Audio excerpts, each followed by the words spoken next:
Agurmi and see all these destroyed houses scattered around, you can't help but remember Alexander, yes, the Alexander the Great, and his visit to that place.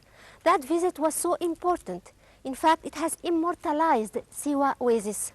The journey started in winter time, in this exact time of the year, and it started from the fort of Pratonium in Marsa Matruh.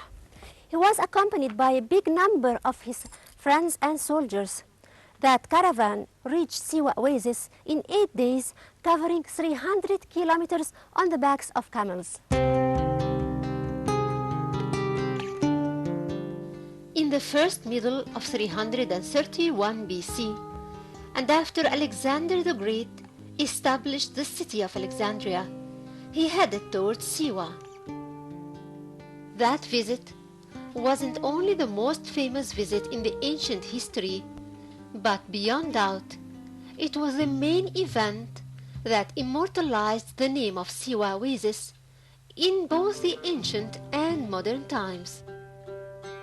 After the defeat of the king of Persia in Assos in 333 BC, and to protect himself from the danger of the powerful Persian fleet in the Mediterranean, Alexander initiated the invasion of all the marine ports in Syria and Palestine, then invaded Egypt, which fell without a fight, when Mazazes, the Persian wali, surrendered Memphis fortress with its garrison and safe. Alexander was actually welcomed by the Egyptians with joy, as they regarded him their liberator from the cruel Persian. The Egyptian priests in Memphis acknowledged the Macedonian invader as a king over Egypt. Special rituals were performed in the temple of god Betah, where Alexander presented offerings to him and other gods, as he knew that nothing has upset the Egyptians like the killing of Ochos to the Abyss bull, and the disrespect which Cambyses showed towards him. In fact, the respect which Alexander has shown towards the Egyptian gods and the offerings he presented were not false ways to reach out to them, but that tendency was a real distinctive characteristic of that great leader.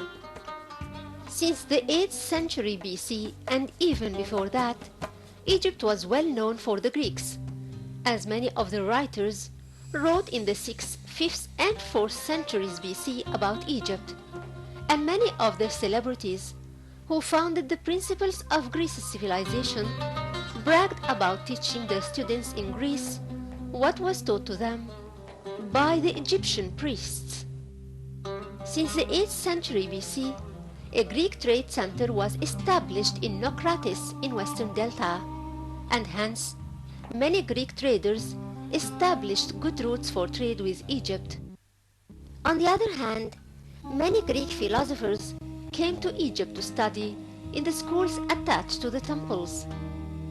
Amongst them was Solon the Athenian, and Lindus Cleopolis, and Thales and Miletus, and the famous Pythagoras and Platon, who stayed in Egypt for a long time and later worked on spreading the famosity of the Egyptian wisdom. By these communications, it became settled in the minds of the Greeks that Egypt is the cradle of philosophy and sophism and music and sculpture and arts in general.